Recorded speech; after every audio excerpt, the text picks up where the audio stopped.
Iran और America के बीच किसी भी जंग की आशंका के मद्देनजर तुर्की ने अपनी तैयारी शुरू कर दी है।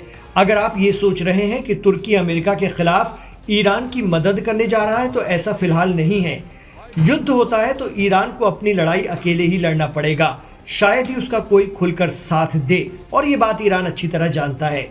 दरअसल तुर्की सहित ईरान के सीमावर्ती देश इस कोशिश में हैं कि ईरान की सीमा से एक बफर जोन तैयार कर लिया जाए। इसके लिए प्लान ए, बी और सी तैयार किया जा रहा है। तुर्की की इस योजना का मकसद दरअसल पनाहगुज़ीन या शरणार्थियों के संकट से बचना है। मीडिया रिपोर्ट बता रही है कि तुर्की की योजना यह है कि अगर ईरान में और अमेरिका के बीच जंग शुरू होती है या वहां पर सिविल वॉर जैसे हालात बनते हैं तो लाखों लोग भागकर तुर्की की तरफ आएंगे, और तुर्की चाहता है कि ये रिफ्यूजी तुर्की की सरहद के अंदर न आने दिए जाएं। इसके बजाय सीमा के उस पार यानी ईरान की धरती पर ही एक इलाका बनाया जाए जहां विस्थापित लोगों को रखा जाए। तुर्की पहले से ही सीरियाई शरणार्थियों के बोझ से दबा हुआ है और वहां की इकोनॉमी और सामाजिक ढांचा अब और ज्यादा शरणार्थियों को स्वीकार करने की स्थिति में नहीं नजर आता है। मीडिया रिपोर्ट बताती है कि तुर्की ने 3 अलग अलग सिचुएशन के लिए प्लान ए, बी और सी बनाया है। प्लान ए के मुताबिक अगर ईरान अमेरिका के बीच छोटा मोटा तनाव होता है तो हालात से निपट लिया जाएगा।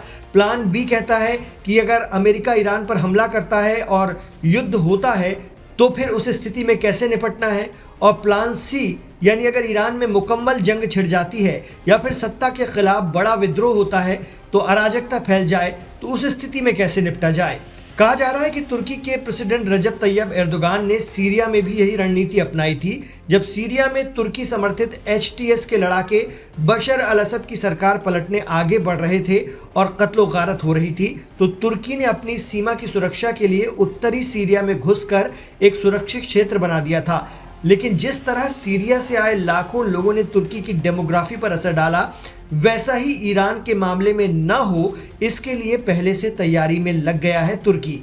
ये तैयारियां इस बात का संकेत भी हैं कि ईरान पर हमला तय है, या फिर हालात भांप कर ईरान ही अमेरिकन बेस पर हमला पहले कर दे। लेकिन मिडिल ईस्ट या वेस्ट एशिया में कुछ तो बड़ा होगा। ये तैयारियां उसी की बानगी समझी जाती हैं। तुर्की के ईरान के साथ संबंध ठीक हैं। नाटो मुल्क तुर्की अमेरिकन खेमे में खड़ा है।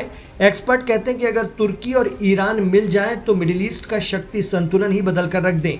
लेकिन अमेरिका ऐसा होने नहीं देना चाहता, क्योंकि ये अलायंस अमेरिका के लिए सबसे बड़ा खतरा बन जाएगा। बहरहाल तुर्की की खुफिया एजेंसियों को इस बात के इनपुट्स मिल रहे हैं कि इसराइल और ईरान के बीच संघर्ष टलना मुश्किल है। यही वजह है कि तुर्की ये समझ रहा है कि ईरान में जो कुछ भी होता है उसका सीधा असर तुर्की पर भी पड़ेगा, क्योंकि वो उसकी सीमा से लगा हुआ देश है। इसलिए तुर्की हाथ पर हाथ धरे नहीं बैठ सकता।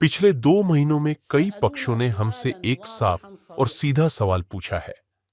अगर इजराइल और अमेरिका ईरान के साथ युद्ध में जाते हैं तो क्या हिजबुल्लाह हस्तक्षेप करेगा? इन पक्षों को यह जिम्मेदारी दी गई है कि वे हिजबुल्लाह से यह वचन ले कि वह किसी भी हाल में हस्तक्षेप नहीं करेगा और खुद को अलग रखेगा। वे हमसे यह प्रतिबद्धता क्यों मांग रहे हैं? क्योंकि वे अपने विकल्पों पर विचार कर रहे हैं।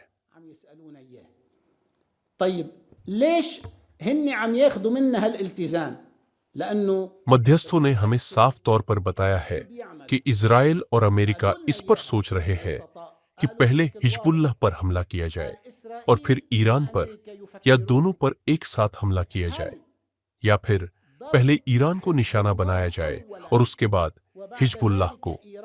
इन सभी परिदृश्यों में हम लक्ष्य है। इसीलिए वे यह जानना चाहते हैं कि क्या हमें अलग थलग करके अपने लक्ष्य हासिल किए जा सकते हैं।